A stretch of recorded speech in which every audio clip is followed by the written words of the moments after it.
नमस्कार प्रिय मित्रों, मैं ज्योतिषकार कमल आप सबका हार्दिक अभिनंदन करता हूं आपके अपने इस प्यारे यूट्यूब चैनल एस्ट्रो कमल में। दोस्तों, अपने साबर मंत्रों में भगवान शिव के जो अंशावतार हुए हैं, उन्होंने कई ऐसे मंत्र दिए हैं जो खुद भगवान शिव का दर्शन करवा सकते हैं। हमारे मित्र उत्तम कोटि के साधक तपस्वी, उन्होंने एक ऐसी गोपनीय साधना बताई है कि इस साधना को करके आप मात्र 41 दिन में 41 डेज में आप अर्धनारेश्वर भगवान का जो स्वरूप है उनके दर्शन कर सकते हो। लेकिन अगर आपके पाप ज़्यादा हैं, किसी के पूर्व जन्म के पाप अगर संचित किए हुए ज़्यादा हैं, तो उसको साधना में कई कष्टों को पार करके जाना पड़ेगा। और यदि पाप नहीं है आपके, तो आप आसानी से इस साधना को कर सकते हो। क्या है कि साधना तो 41 दिन की है और 41 दिन में भगवान का प्रत्यक्षीकरण भी होता है, लेकिन प्रत्यक्षीकरण होने के लिए ज़रूरी है कि आप में भगवान का प्रत्यक्षीकरण करने की योग्यता हो। और आप में यदि योग्यता नहीं है तो फिर भगवान आपको योग्य बनाते हैं, और योग्य बनाते हैं तो शरीर में बहुत कुछ ऐसा होता है जो आत्मा के साथ, मन के साथ, सबके साथ जुड़ा होता है, अवचेतना में जुड़ा होता है। उन सब को 41 दिन में फिल्टर करते हैं। तो आदमी को शरीर के तौर पर जब ये साधना करता है और उसके पूर्व जन्मों के संचित पाप अगर अधिक हैं, तो उसको शरीर के तौर पर कुछ परेशानियां ऐसी आ जाती है, ऐसी भोगनी पड़ती है कि जिसके कारण से उसका सारा मेल, सारी गंदगी कचरे में निकल जाती है और वह एकदम निर्मल स्वच्छ हो करके और भगवान के दर्शन कर सकता है। भगवान के दर्शन वही कर सकता है जो भगवान के दर्शन करने की योग्यता रखता है। योग्यता प्राप्त करने के लिए या तो आप अपने आप को तैयार कीजिए और फिर लंबी साधनाएं वो करते रहिए। फिर जैसे योग्यता पैदा होती है वैसे भगवान का दर्शन हो जाता है। और या फिर भगवान दर्शन देना चाहते हैं तो आपको योग्य बनाएंगे, क्योंकि दोनों का मिलना ज़रूरी है। खरबूजा चाकू पे गिरे या चाकू खरबूजे पर कटना तो खरबूजे को है। तो आपको योग्य अगर बनाना है भगवान को, तो भगवान को योग्य जब बनाना है आपको, तब क्या होगा? तब यही होगा कि आपके भीतर जो कुछ भी अगर मेल भरा है, कलुषितता भरी है, उस सब को वो साफ कर देंगे। तो इस प्रकार से आप इस साधना को कर सकते हैं। और सिर्फ वैशाख के महीने में ही ये साधना होती है, क्योंकि गुरु गोरखनाथ जी का ऐसा आदेश है कि सिर्फ वैशाख के महीने में ये साधना को किया जा सकता है और किसी महीने में साधना नहीं होती। पता नहीं उनका कोई सिस्टम होगा, उनका कोई आशीर्वाद होगा इस साधना के साथ विशेष। तो वैशाख के महीने में ये साधना की जा सकती है। तो वैशाख का महीना चल रहा है। वैशाख प्रतिपदा से कृष्ण पक्ष शुक्ल पक्ष का कोई लेना देना नहीं है इसमें। वैशाख प्रतिपदा से, वैशाख पंचमी से, वैशाख त्रयोदशी से, किसी भी इन तिथियों से आप इस साधना को शुरू कर सकते हैं। तो साधना को शुरू कर सकते हैं, लेकिन आने वाला तो महीना आगे भी चला जाएगा, अगला महीना भी आ जाएगा, तो कोई दिक्कत वाली तो बात है नहीं। शुरू वैशाख से करना पड़ता है। इस साधना को शुरू करने के लिए क्या अहर्ताएं होती है, क्या योग्यताएं होती है, किस प्रकार से आपको बैठना पड़ेगा, क्या करना पड़ेगा, इसको मैं थोड़ा सा विवेचन इसका करने की कोशिश करता हूँ। आप इस साधना को दो तरीके से कर सकते हैं। घर में भी कर सकते हैं और मंदिर में भी कर सकते हैं। कोई शिव मंदिर हो पुराना प्राचीन, जिसकी चाबी आपके पास हो। चाबी आपके पास मतलब पंडित जी से चाबी लेनी पड़ेगी, क्योंकि साधना रात 3 बजे से लेकर के 5 बजे तक है। अब 3 से 5 तक पंडित जी तो उपस्थित हो नहीं हो, कोई ज़रूरी भी नहीं है, क्योंकि 3 तक तो नहीं है। चलो पंडित जी आते हैं तो 4 या 5 बजे से आ सकते हैं मंदिर में, तो 3 बजे तक तो पंडित जी नहीं मिलेंगे। तो 3 बजे तक पंडित जी नहीं मिलेंगे तो आप पंडित जी से मंदिर की चाबी लेकर के और 3 बजे पूजा करके वहाँ से साधना शुरू कर सकते हो। या घर में कर सकते हो। घर में आपके पास अंगुष्ठ के बराबर का कोई शिवलिंग हो तो उस शिवलिंग से आप साधना कर सकते हो। इस साधना को शुरू करने के लिए आपको एक शांत चित्त कक्ष चाहिए, जो कक्ष खुद भी शोर नहीं करता हो और आपके घर में भी शोर नहीं आता हो। ऐसे कक्ष को पहले तैयार कर लें। आप अच्छी तरह से धो के साफ करके पहले अच्छी तरह से तैयार कर लें। तैयार करके उसको सेंटेड वेंटेड करके एकदम मस्त, जैसे स्वर्ग जैसा आभास हो उसमें बैठने पर, और चित्त लगे, मन लगे, आत्मा उसमें खिल जाए। जब साधना करते हो तो आप एकदम उसमें उत्साहित रहो, ऐसा आप उसको पहले से ही बना करके तैयार कर लें।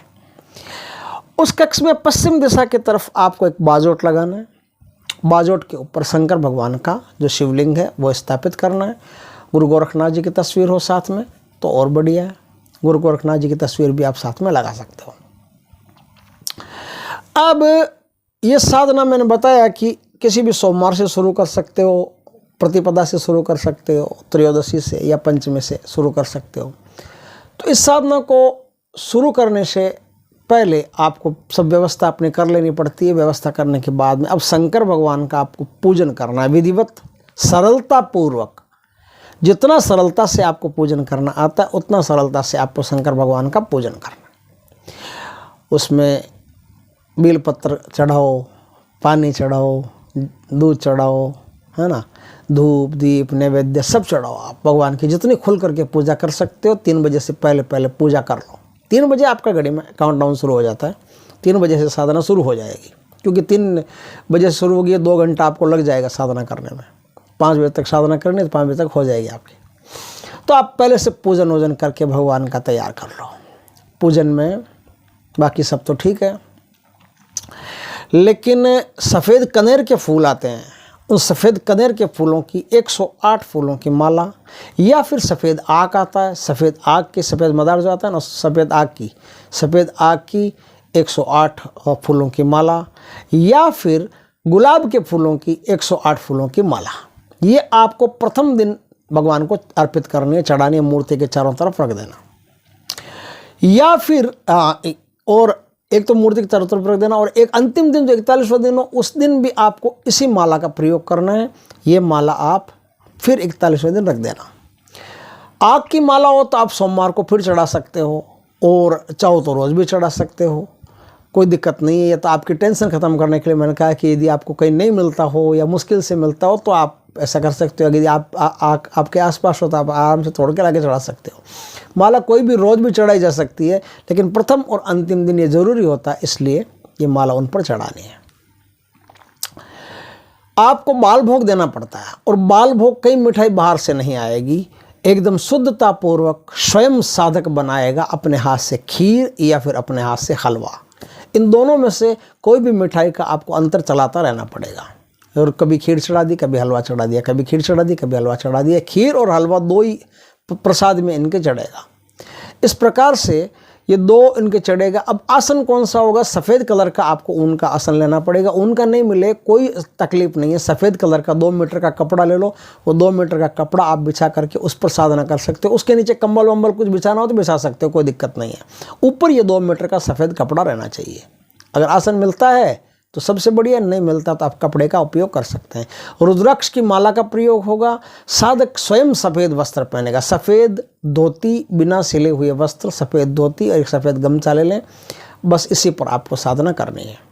पूर्णतया पवित्र होकर के, नहा धो करके आपको इस साधना को करना है।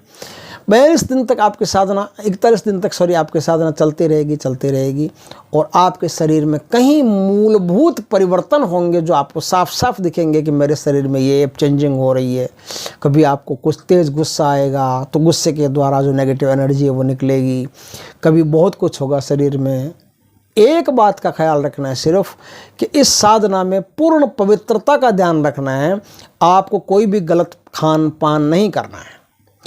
प्याज लहसुन तक वर्जित है, मांस मदिरा तो बहुत दूर की चीज़ हो गई। प्याज लहसुन हींग, ऐसे गैस बनती हो, गैस रिलीज होती हो, ऐसे कोई भी आइटम आपको नहीं खाने। सफ़ेद चीज़ों का ज़्यादा आप भोग लगाएं तो ज़्यादा बढ़िया रहेगा। यही आपको ध्यान में रखने की बात है कि इस प्रकार से आपको साधना करने की, आपका पेट जो साधना में है वो एकदम अप टू डेट रहे। इसलिए त्रिफला का चूर्ण जो होता है वो त्रिफला का चूर्ण आप हला करके तैयार रखें, और त्रिफला का चूर्ण आप साथ में लें। और अश्वगंधा का चूर्ण जो होता है, अश्वगंधा का चूर्ण भी रात सोते समय, दूध नहीं पीना है, ध्यान रखना। रात सोते समय दूध हरगिज नहीं पीना है, क्योंकि रात सोते समय दूध पीने से जो आदमी ब्रह्मचारी हैं, गर्भगृहस्थी का भोग नहीं करते हैं, उनको गड़बड़ होने की संभावना रहती है। तो दूध का उपयोग, मतलब गर्म दूध तो हरगिज नहीं पीना है, क्योंकि उससे क्या होता है कि स्वप्न दोष की तकलीफ रहती है, और स्वप्न दोष हो गया तो साधना भंग हो जाएगी। इसलिए मैंने बताया कि अश्वगंधा का चूर्ण होता है। अश्वगंधा का चूर्ण आप नियमित रूप से लेते रहेंगे तो आपको स्वप्न दोष नहीं होगा, और किसी भी हालत में ये नहीं होना चाहिए। इसलिए आपको अश्वगंधा का चूर्ण भी लेना पड़ेगा और त्रिफला का चूर्ण भी लेते रहें, उससे पेट साफ रहेगा। साधना में पेट साफ रहना अत्यधिक ज़रूरी है, इसलिए आप नियमित सब काम करें तो आप बढ़िया रहेंगे, आपका स्वास्थ्य सही रहेगा। आसन, प्राणायाम, योग, ध्यान वगैरह ये सब करते रहेंगे ना, पहले करते रहेंगे तो आप एकदम मेंटेन रहेंगे, और मेंटेन रहना साधना में अत्यधिक ज़रूरी है।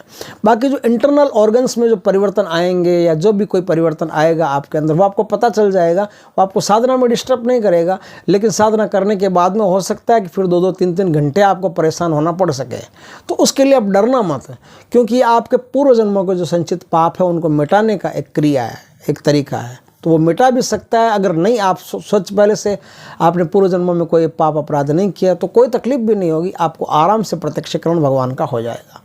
इस प्रकार से आप ये साधना करें। साधना की एक शर्त है कि रोज़ आपके हाथ से दान पुण्य होना ज़रूरी है। दान पुण्य जितना करोगे उतना साधना में बढ़िया रहेगा।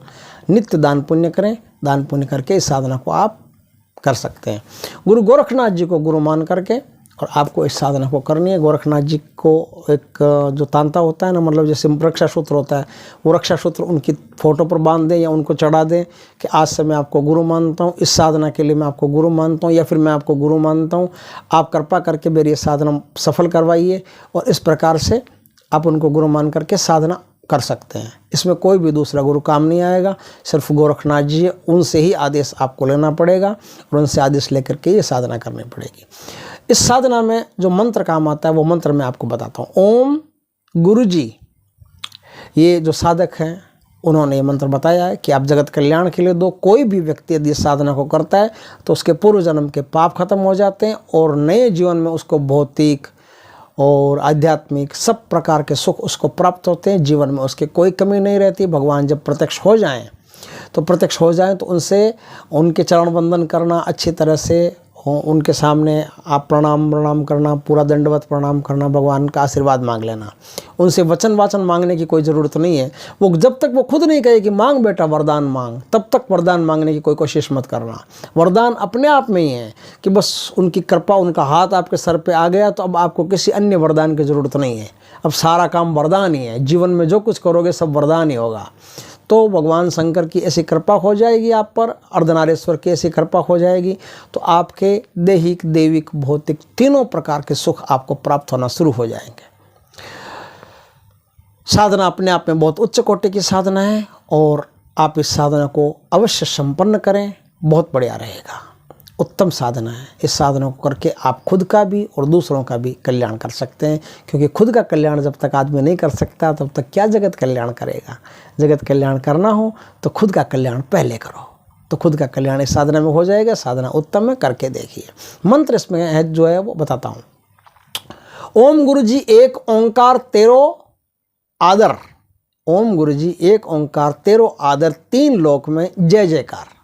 ओम गुरु जी एक ओंकार तेरे आदर, तीन लोक में जय जयकार। आओ शिव निकलो का श्याम, शारदो निर्धन का काम।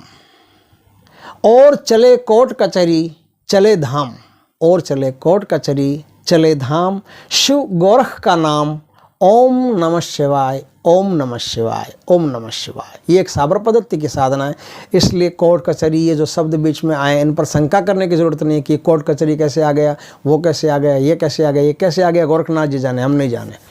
आप भगवान से पूछ लेना कैसे आए। जो जिनको भी पूछना हो वो भगवान से पूछ लें कि कौन सा शब्द कैसे आया, कैसे नहीं आया। उसका हमको कोई मतलब नहीं। हमको मतलब है कि साधना आई है, आपको बतानी है। साधना उच्च कोटि की, करके देखिए, लाभ होगा। जय महादेव जी की। ओम नमः शिवाय दोस्तों। जय श्री कृष्ण।